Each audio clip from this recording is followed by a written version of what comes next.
Okay, here we go. This is as good as it's probably gonna get right here. I had to do qualifying laps for like 35 minutes trying to get a damn #1 spot on this fucking thing. So, this is gonna be really about the only chance that I've got to maybe get first place in here, and we're already in second. And we're already in third. God, their acceleration is so much better than mine. But they don't have what we have. We've got we have the heart of the cards, and maybe some seedy tactics, who knows. But welcome back, my friends, to Let's Play another rousing round of Gran Turismo 3, the Ultimate Driving Simulator, where we're doing a track that I just hate so goddamn much. It is just one of the worst abominations to grace my presence. It is not good. And I'm trying my damnedest to bring one home after we suffered a crushing loss on Special Stage Route 11. And part of the reason why we lost that is because I didn't do a qualifier lap. I didn't really think it was going to be necessary, to be brutally honest with you. I thought, you know, we've got so much raw power in this car that we should be able to, you know, put this bad boy to rest pretty easily. And I was mistaken, mainly because the one thing that always happens ended up happening again, where I totally spun out on a corner that I shouldn't have done it on, and that ended up being my ultimate demise, even though I still, at the very last turn, I had an opportunity to just eke out a win at the last second, and I couldn't quite pull it off. If I would have had a clean turn, I would have done it, but I just couldn't quite get myself there. And so we ended up taking an L. And so the clean sweep of this tournament will definitely not go down in the books, but if I can get a win on this track, it will all be worth it. I will absolutely accept my fate of the previous thing if I can get a big win here. And the part that's really important there is I have to establish a lead quickly. And I need to maintain it because at some point, I hope, somebody's going to have to take a pit stop, and that will include me at some point. I just don't know when, and so that's why I need to try to maintain this as long as I can, because when they take their opportunity is when I'm going to take a full lap, and then I'm going to take my opportunity and hope to God that I've built up enough to allow me to reestablish myself when I come back out. Otherwise, it's gonna come down to the wire, and I don't know if I'll be able to hold them off. So I am just giving it my fucking all here. I am putting all the beach balls in this vestibule. Oh boy, oh boy. Nope, I took that way too wide. Way too wide. God damn it. That's literally the one thing I was trying to avoid doing. However, this could provide a very good moment for me where I could totally ram his ass into the back area. Nobody said that I was going to play by the rules. Unfortunately, he'll be right back out here and ready to, you know, exact his crazy, you know, rage-fueled revenge on me in no time. And unfortunately, that Arda is right behind, or the Ray Brig is right behind me now. Oh, there he is. God, these guys, their acceleration is just disgustingly good. It's disgustingly decadent. But it's all good. We're gonna try and do this, and while we're going, I have a couple of stories for you to be personal. You fucker! Oh my God, no! That little bastard. Okay, I got a little bit of a bonus there. That guy was a bitch. He totally fucking did he totally pulled a me. Oh, don't worry, young lad. I've got one in the hole for you. Don't you worry. If I can get right up behind you, I'll give you a dose of your own meds. I'll help you OD on them, no less. So one of these dreams, well, one of them was a dream, and it was super, super fucked up. I mean, I feel the need to tell it now. Oh, yep, did that to you too. Didn't really get you as far out as it did with the other guy, but it still got you out of my way for a second. So it was super unnerving, and I feel very compelled to tell you about it because it happened like well over a month ago, and like I'm afraid that if I don't get it out there, like all the details that I do remember are going to just eventually evaporate into the ether of, you know, of the world. And so I'll tell it as best as I can remember, and it may not seem as bad now because some of the stuff is kind of fuzzy, but God, it was something that seemed pretty, you know, primed to be like a Sam Raimi type of, you know, horror movie especial that would have had, you know, people probably giving it, I don't know, probably like a 57 on Rotten Tomatoes. Who fucking knows? People have such a weird, polarizing feel about horror movies anymore, so who knows how it would have gone. But it's the only dream that I think I've ever had that actually had a title to it, which was really strange to kind of try and figure out. But it was called Middle Heights. And so here we go. I'm going to try and explain it as we go. So the dream starts with me being in this really, really strange apartment building called Middle Heights. And I don't even know why I was even there, to be honest with you, but I go in there, and it's just like the layout of the building makes absolutely no sense. I mean, there's not really even like in the main hallway, there's not even like traditional like rooms per se. They're like these little nooks is really about the only way that I can describe it. It's like they're just little nooks. Okay. Yep, let's do that. Let's get that right back in front of you.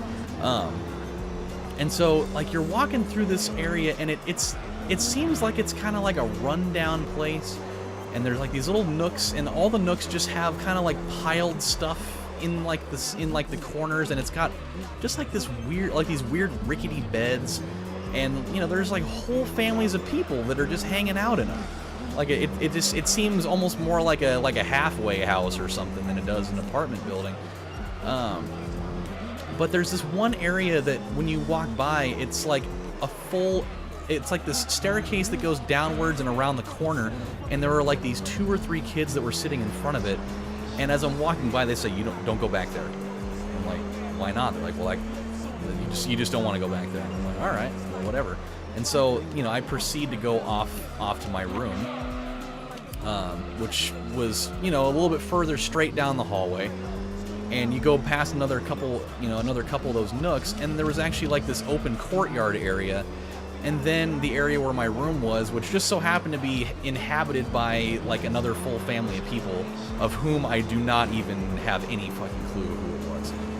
And so, with that, okay, you are just gonna cut me off like an asshole and see you later. It's just like, it's crazy because one of them will go and spin out for a second, but then the other one just like totally goes, they're like shaking and baking me. It's like as soon as you shake one of them for a second, the other one just comes flying like a bat out of hell, like ready to take the other one's spot. Like it's just, there's no rest for the wicked here. Ah, boy. But anywho, so as it goes, I go into the area where I'm supposed to be staying, and I'm talking with this family, and I was like, what's the deal with that little side area on the right when you're walking in? They're like, oh, that's the heart of Middle Heights. You don't want to go in there.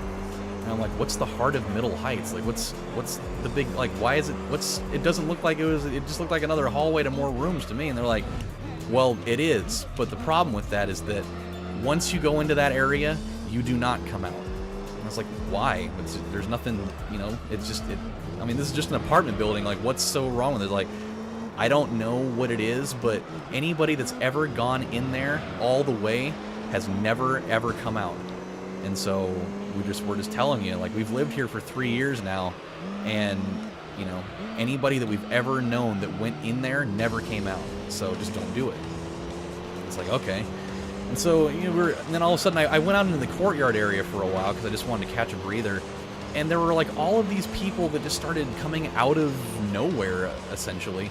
And there was like this weird fight that took place between myself and this like Hispanic guy that just kind of came out of the floor. I don't even know what the fuck even happened with that, but he just like appeared out of the floor, and he just for no reason started fighting me. But he had these really weird just like this really bizarre, like empty looking eyes. Not hungry eyes like the song, but they were just like these super hollow, empty looking eyes. Like it was super, super creepy to look at. I really hope this guy doesn't pit maneuver me and fuck me up, because I can totally see it happening.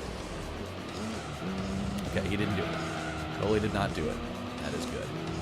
Things can continue. Wow, that guy went a little too crazy there. And so he's like fighting me, and I don't even really want to fight this guy because I don't even know what the hell he wants, and he won't say anything. And eventually he gets me to an area where he like pins me up against this chain link fence that's up against the wall, and he drives this like this piece of like rebar like right through my shoulder, and it just fucking hurt. And as soon as he did that, he's like, "Gotcha," and then he just disappeared, just for no fucking reason.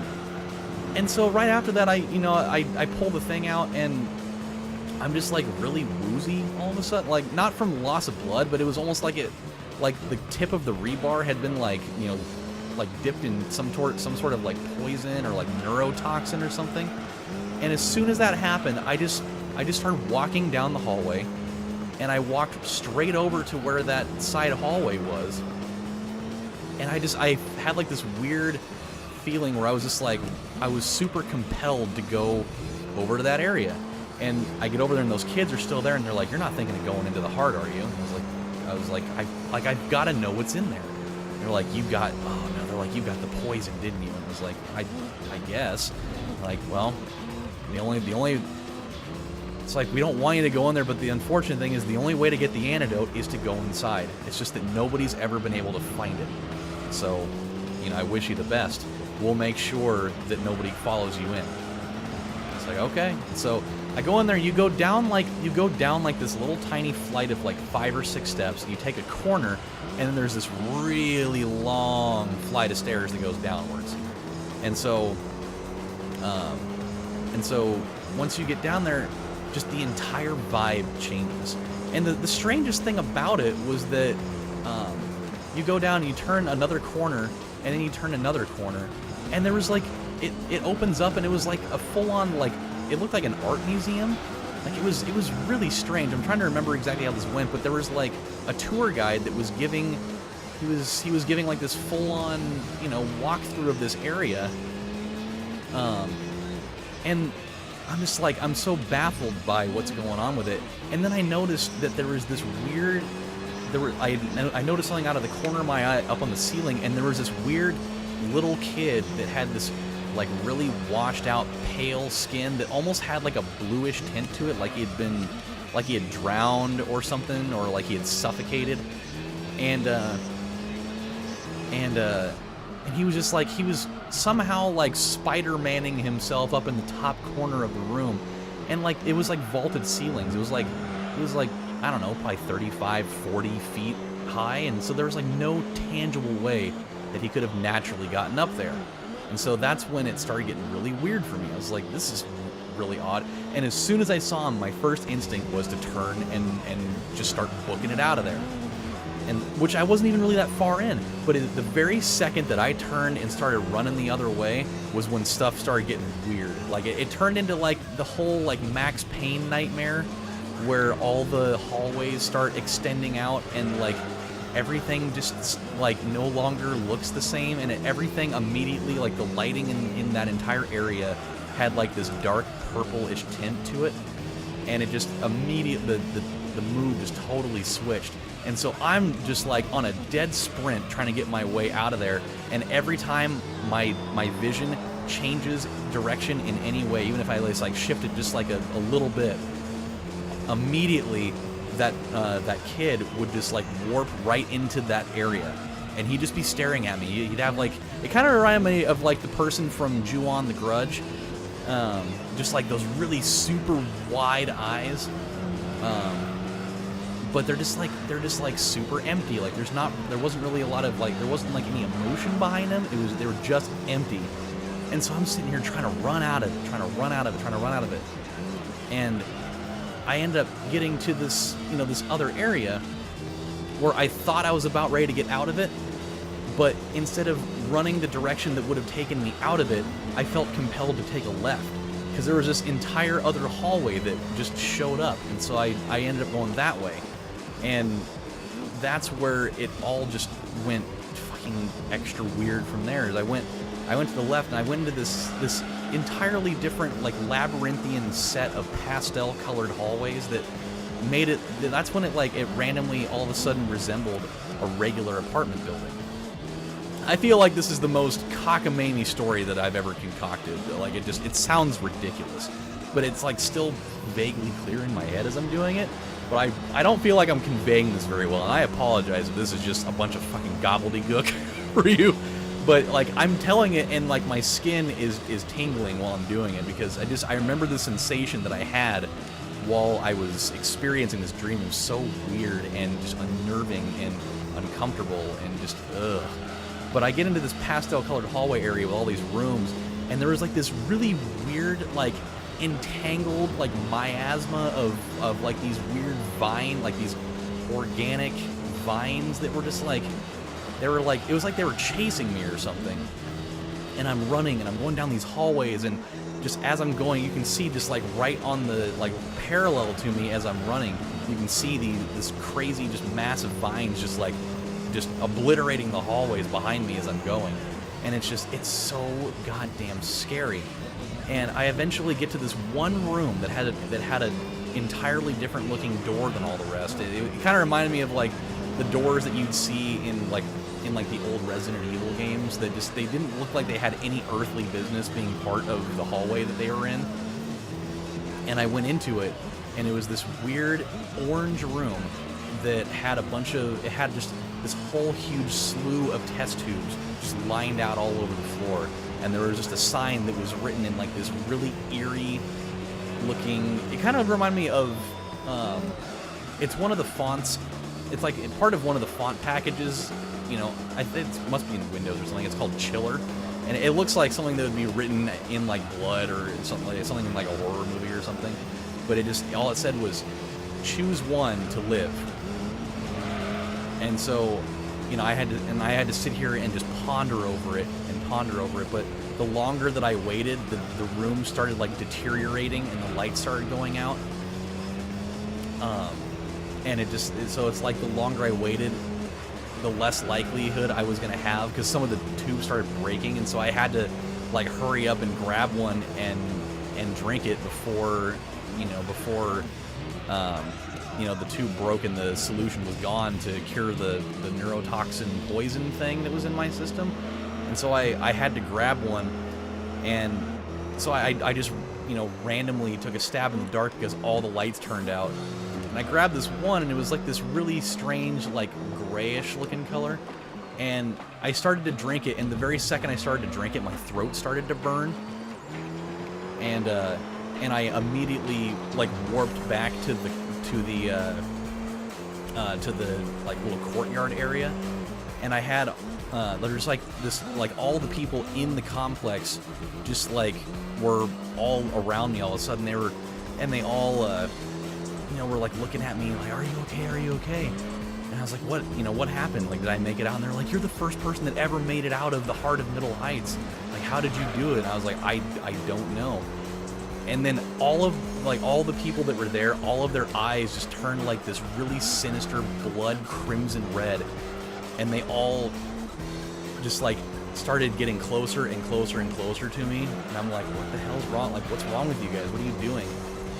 And they all simultaneously, with this weird, warped, just, like, inhuman voice, all said, nobody escapes the heart of Middle Heights. And, oh shit, oh no. And I tried to go around him and I still hit him. And that's when I woke up. Oh, dude, it was so eerie. Oh, God, I don't even like thinking about it. Ew. It was just this horribly, just, oh, God. Like, just the part where you warp out of it and you think that you beat the damn thing, and then you get back into it to realize that you couldn't have been any further from the truth, and they were all there, you know. I'm assuming that by that part happening, I was still probably trapped in Middle Heights, and it was just playing. You know, I was still trapped inside the heart of it, and it was trying to, you know, play a trick on my mind to make me think that I had surpassed it, and I had, you know, gotten out alive, when in fact I totally didn't. But oh, it was so weird. I didn't like any of it. I just wish that I could have done a better job like painting the visual of what that place was like, because that's the part really among any, you know, apart from everything else, that really made the experience so much less comfortable, because the entire just aura of the place was so off, and it was so just like scrambled and just bizarre, you know. I've had so many dreams lately with just bizarre style buildings and the aura of it being totally off. Like I had another dream just a couple days ago, and it absolutely fucked with my brain. Like I was in a really poor mental state for the entire day after it happened. I was not okay mentally. And I found out later that this is actually a relatively common thing that happens for parents. And so I think you can kind of see where this is going a little bit. So in this dream, and you'll kind of notice a similar I don't want to say like a trope, but a similar pattern that happens in nightmares of mine that involves there being a lot more people besides just, you know, myself and maybe like one other person. But here we go. So I was in this there was a whole bunch of stuff that happened before it, but the really uncomfortable part came in this section alone. So I was in this really, really oddly put together, like, multi-level house with all these strange, like, departments / rooms in them. And it was myself, it was Michaela and Harrison and my brother, and a whole bunch of just random ass people that I have no idea who they were. We were all inside of this house, just, I don't know, we were just shooting the shit, like everything was fine, realistically. And, you know, there was like this one room upstairs that had like all these different pools. Like there was like a pool on the wall, and there was a pool that was, you know, on the floor, and it had like all these crazy jets and like treadmills and stuff in it, and there was like basketball hoops and TVs and stuff nearby. And like there were just people all over the place in all these. Oh, the art is pitting in. Oh, this is exactly what I needed. Okay, so the art is the red one, so the Ray Brig must be the one that's directly behind me now. Yep, that's the Ray Brig. Oh, we've got a huge lead right now. This is so great. Do not fucking jinx it. God damn it. So anywho, so we're all just kind of hanging out in this massive, just leviathan of a house. And at one point, we're all sitting in like this weird little nook area in the kitchen, and it's Michaela and Spencer and Harrison and I. And I decide, you know what, I'm going to give Harrison a bath. So I gave him a bath in the sink in the kitchen for some reason. I don't know what the fuck I did that for. And then I got him all cleaned up, and I got him into some, you know, fresh clothes, and I got him you know, all ready to go. And I decided I was going to let him play in the kitchen underneath one of those really huge, you know, clothes bins, like a dirty clothes hamper, but like the ones that are kind of slotted on the sides that are plastic. But it was like an extra tall one, and so I put it over the top of him and let him play. You know, I kind of like made like a makeshift playpen for him or whatever. And it was I don't know, it was just whatever.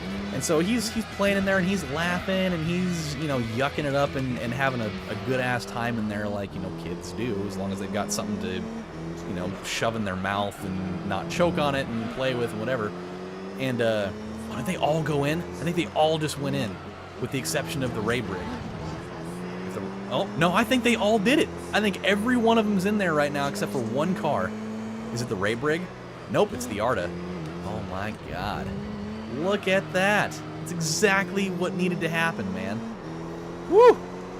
Anywho, back to the dream. So I'm letting him play under there, and then all of a sudden, just out of nowhere, all of the sound stopped. Like, he totally stopped. Like, there was no movement coming from underneath that clothes hamper anymore, and he wasn't making any sound anymore. And I was like, oh, that was kind of strange. And, oh god, here's the part where it gets uncomfortable. I walked over to the clothes bin, and I picked it up off the ground, and I looked down, and Harrison is just, like, convulsing uncontrollably. And, like, all of his clothes were off except for his diaper and his socks. and he was absolutely freezing cold to the touch. And like, he wasn't crying or anything, but he was just like shaking, just unstoppably, like for no apparent reason. So I'm freaking out. I'm like, oh my god, I gotta fix this. And so I picked him up and I ran into the other room and I grabbed you know, like a really warm blanket and I draped it over him. I got something in my mouth. There we go. So I draped it over him and I'm like trying to warm him up because he is just like ice cold. Like his body is like at least like 15 degrees below normal, and so I mean, he's just ice cold.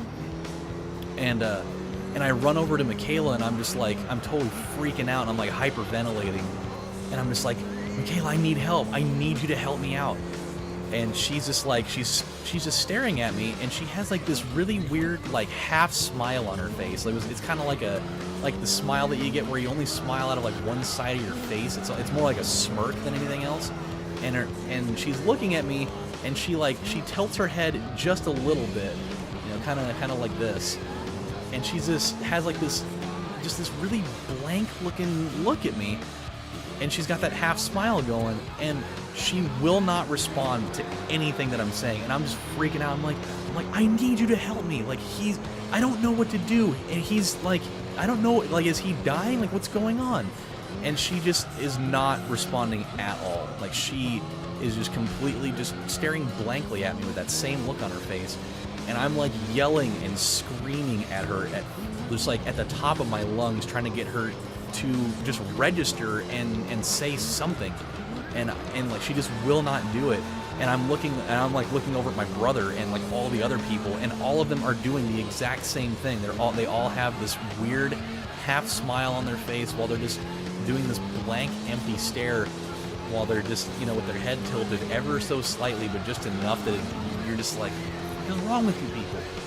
And, you know, Harrison just keeps on convulsing and convulsing and shaking and shaking and shaking, and then all of a sudden he stops. And as soon as he stopped, my heart just sunk, and immediately I looked down and he just completely had stopped moving, and of which at that point I had assumed that he had died.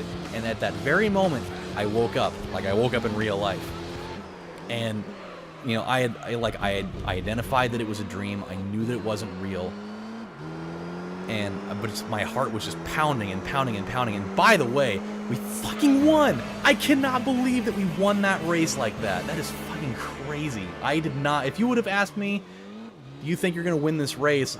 I would say maybe. But do you think you would win this race by 25 fucking seconds? No. Out of control. So I identified that it wasn't real, and I had to kind of get my bearings straight for a few minutes. And so with that said, I went back to bed about 10 minutes later, and as soon as I went back to bed, I went into this separate reality, but it was still like tied into the original dream that I had, because I went into that dream, and in the dream I had awoken from that dream, and I was just like bawling and weeping just horribly because of how badly the dream affected me. And so in this dream that was, you know, that was separate from the other one, but still me dreaming, I woke up and I had to tell Michaela all about what was going on in this second dream. And while I'm telling her, I'm like, I have to like recap everything that I just went through. And I got to the point where I was telling her what, you know, how she was responding to what I was doing, you know, to what was happening, and she wasn't. And as soon as I got to that part, like I got midway through that section of it, and I woke up out of this second dream into a third reality in an entirely different place. And she wasn't there, and like the entire part of that dream was me like trying to track her down to find her, to tell her about this same dream that I had. And I had this same sequence happen 4 more times. And so I essentially had like the same subsection of a dream 5 different times. And then after that, I was actually awoken again in real life by, you know, Haley coming in and getting ready for school. And so when I actually woke up for real, like, my brain was absolutely fucking fried, because it was just like this absolute emotional just collision course. Like, it was a fucking destruction derby with my own emotions, because it's just like I've had more than one dream about my kids dying in very strange, like, non-explainable, very brutal ways, and it was just like, it absolutely just totally fucked with my psyche. Like, it was I was super not okay for like the entire day. Naturally, I feel like anybody that would have a dream like that was so bizarre, but it felt so real, and the fact that you woke up out of it like you were separated from it, and you went back to sleep and went right back into it 4 different times, still recapping the same part, was, oh my god. But I guess that I was talking to people, and Michaela had told me that she's had numerous dreams like that over the last 10 years, and even my dad had said that, you know, when my brother and I were little kids, he used to have weird dreams like that where stuff happened to us. And I guess that's a relatively common thing to have happen when you're a parent. With you just have like these, it's basically just like the realization of your fears, that something bad's gonna happen to your kids, and so it happens in your dreams, and they're so much more, you know, wildly vivid than what you would probably, you know, than what would probably ever potentially happen in real life. But it was just, oh my god. Not exactly the most cheery thing to talk about in a setting like this, but hey, it somehow magically propelled me to a huge win that I was not expecting. So sometimes you gotta go into the area of the macabre to get the positive. So with that said, my friends, we are calling this one good for the evening. When we come back on the next installment of Let's Play Gran Turismo 3, the Ultimate Driving Simulator, we're going to move on to the next race, if there is one. I think there is. And we'll see what happens. I mean, this was a race I was so mortified about, and the best possible outcome came. So I'm cool with that. So until then, my friends, this is your host, LovelyCheesePizza, saying thank you guys for watching. And I hope that didn't mess you up as bad as it did me, because... And I will see you guys next time. So take care, everybody. Have a good one. Bye.